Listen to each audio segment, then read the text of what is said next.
morning. It's Simon Clarke, CEO of American Lithium, here to chat with Matt about some of the latest developments on American Lithium front. Well, and specific. Hello, Simon. First of all, hello. Hello, Matt. All good to see you.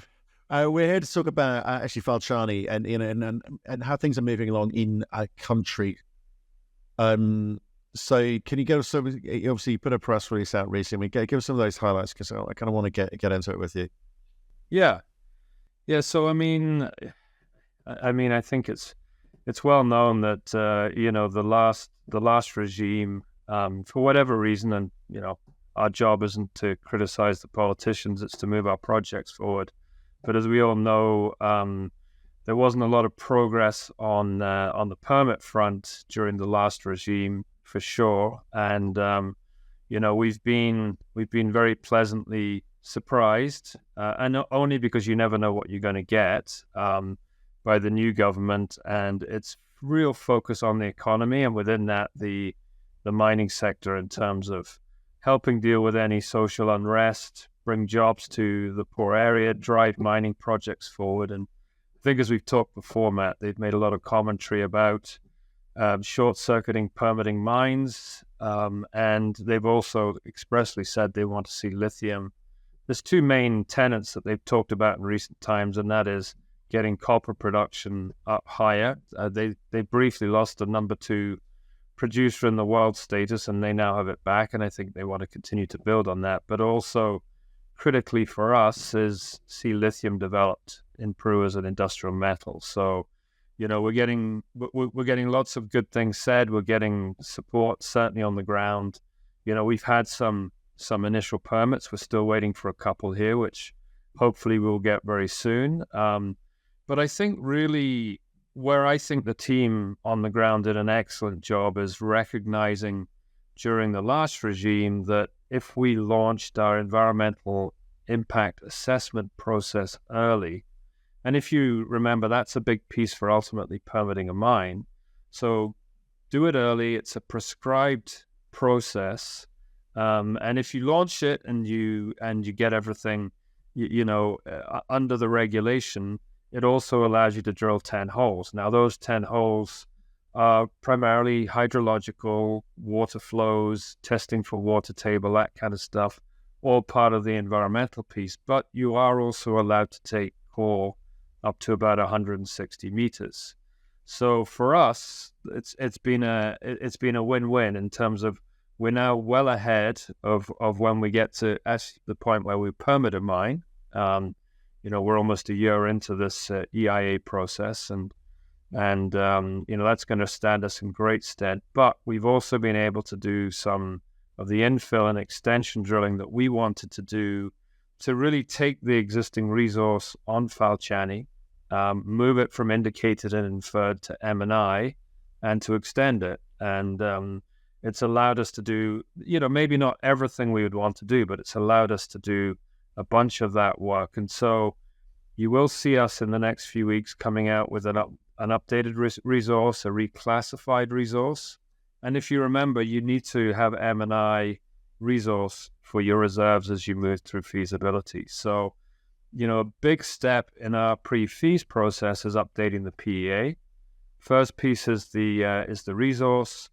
We've got the med side now buttoned down pretty much for updating the PEA flow sheet. It'll now have byproducts in it, SOP and cesium. We've also redone the economics, which, even post-COVID and inflationary pressures, you'll see that Falchani remains one of the best on an OPEX perspective globally. And so the piece we have to slot into that is the new resource. And that's coming in the next few weeks. And we continue to be on track to get the updated PEA out late September. And Matt, sorry, I know I've hogged the puck here, but what it will do then is allow us to then finalize the pre-feas, probably early 2024 would be the timeline for that. Okay, so I didn't want to interrupt because it's nice to sort of see the kind of the linear process for all of this. But and I guess off the back of the last conversation we had, which was around the Macusani Uranium project, the deferment of the spin out, which I think the market seems to have accepted as probably smart, is the the taxis off the rank, because you've kind of got obviously got TLC lithium, you've got the Falchani lithium and Macusani uranium, is the building blocks as it were. The money being allocated to Falchani lithium to kind of go through the process, you said, like into pre-fees early 2024. It's there for you. So the long poles in the tent are just is what for you? Clearly, the licensing permitting components to this off the back of the EIA. Is that?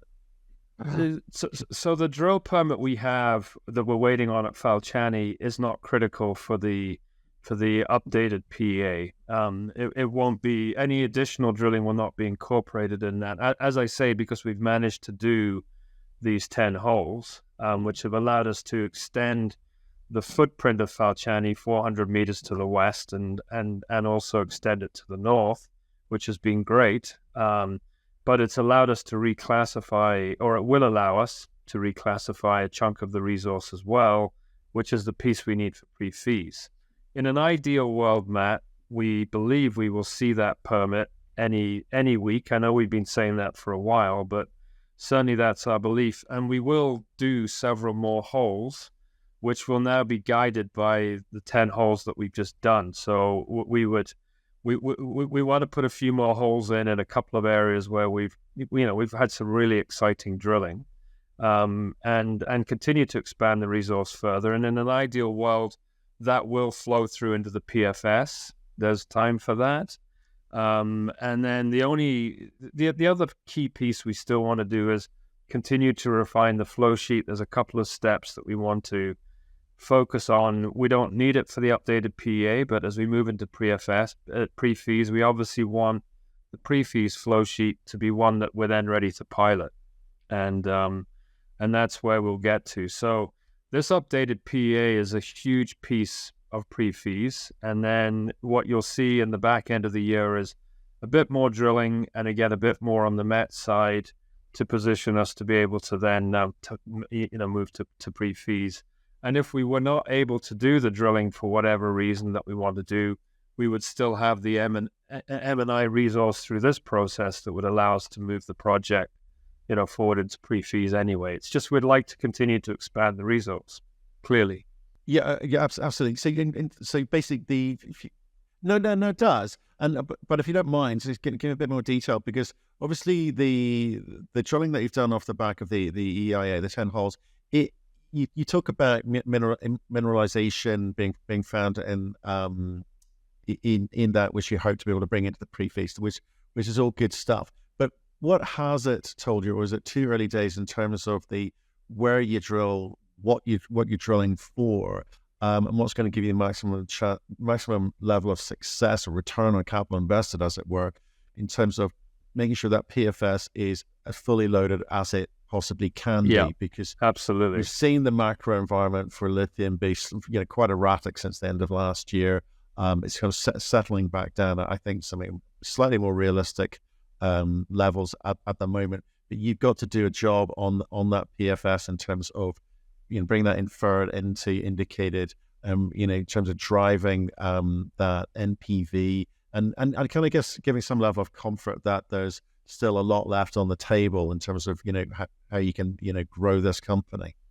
Great questions. And listen, the updated PEA on Falchani, if you remember, the old PEA was at $12,000 a ton LCE. Standard just did their bankable, I think, at $30,000 a ton.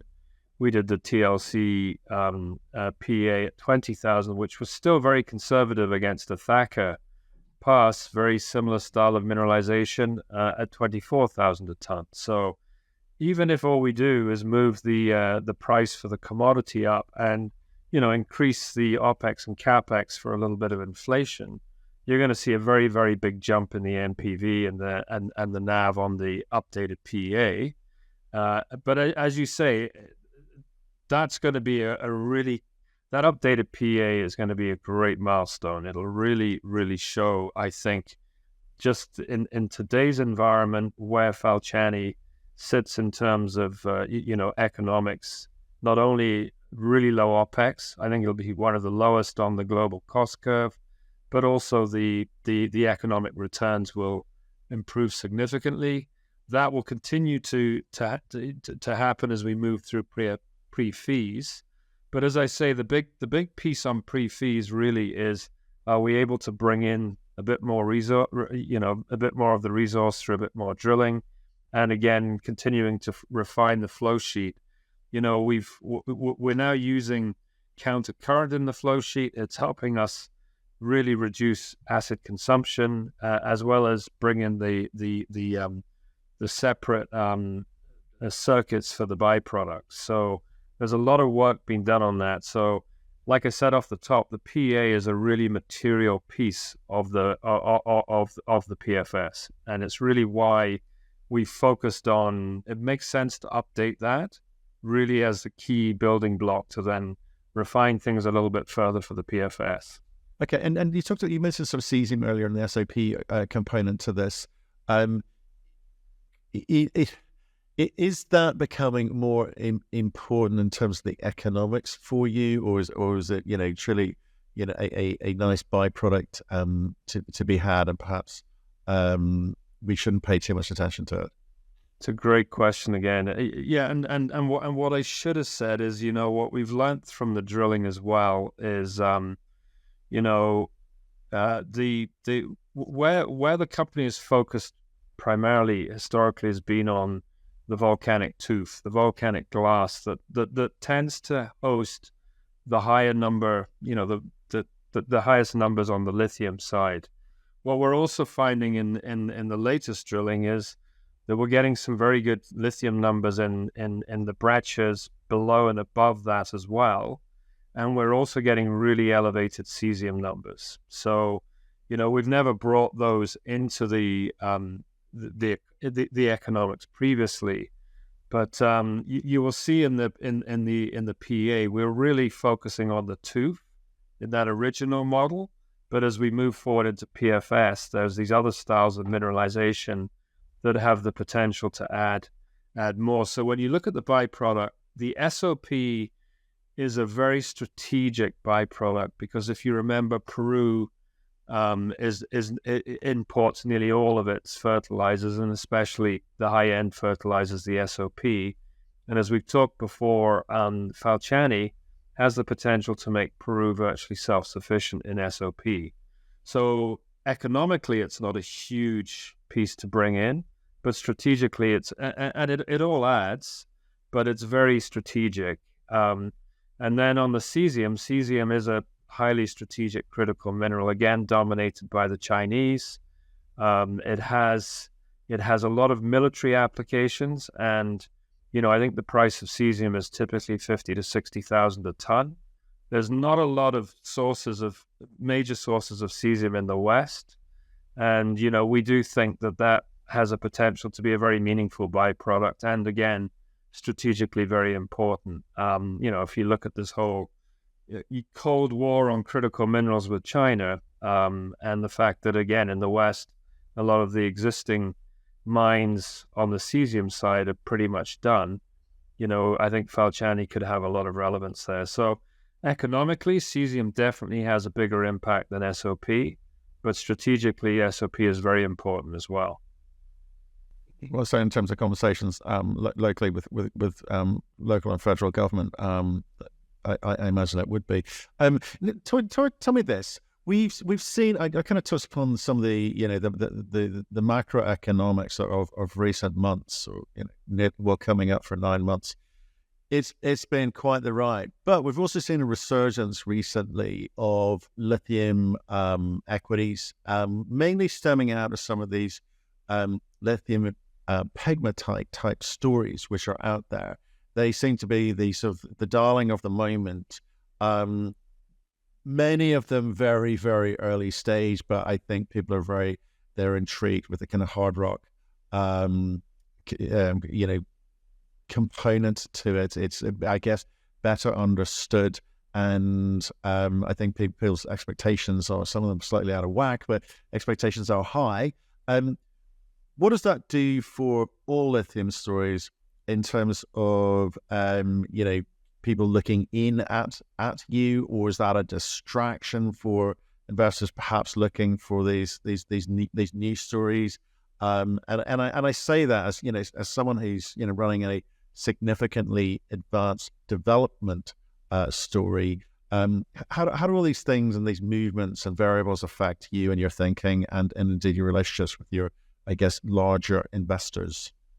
Yeah, it's a great comment. I mean, I still am somewhat disappointed in general.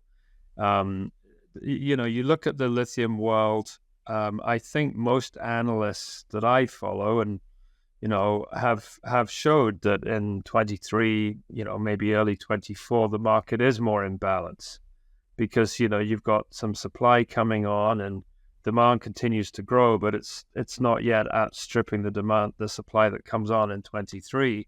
And I think that's been a little bit exacerbated by the Chinese recovery being, a good bit slower than people thought. And I think there's still this perception, quite rightly on a historic basis, that China is the key piece of the EV puzzle. But I think you're going to see that Europe and the US have had pretty good years in terms of the EV rollout. So, I think when you look at it, Matt, 23, 24 were, an area where we expected some kind of slowdown on the lithium pricing side because of the supply coming on. But also, if you look at any of those forecasts, very quickly it reverts because A, supply always takes longer. B, it's never as much. I don't think there is a brine project in South America that's hit its nameplate. And it's always more complicated. And then, so I do believe any forecast you see shows that demand is going to start to ratchet further and further and outstrip supply. So I think in the medium to long term, I think that, the thematic is very strong and it's a little bit volatile in the short term. But still, you look at where lithium pricing is today, it's way higher than historical. So, I think ultimately that will drive it. And I think you're right, in a risk-off environment, there's this perception by some in the market that, that pegmatites are less risky because you've got the Aussie model of mining, concentrating, putting on a ship, giving all the margin to the Chinese and the control of the refined products to the Chinese. Well, if we want to continue to do that, these pegmatites can make a lot of sense. But what is essentially moose pasture in parts of Quebec and the Northwest Territories or the Yukon or wherever, you can mine it. They've had some good grades and you can concentrate it. And as you know in mining, you've got the Lassonde curve. So they're at the sexy end of the curve. People look at that and say, yeah, you can mine it, you can concentrate it, great. Well, what are you then going to do? I mean, we think that mining in North America is way behind where it needs to be for critical minerals. The refining and upgrading is non-existent. And yes, it's going to come on. Unless you're a Piedmont with a integrated model where you're going to build your own plant to deal with what you produce. And a lot of these young companies don't have that.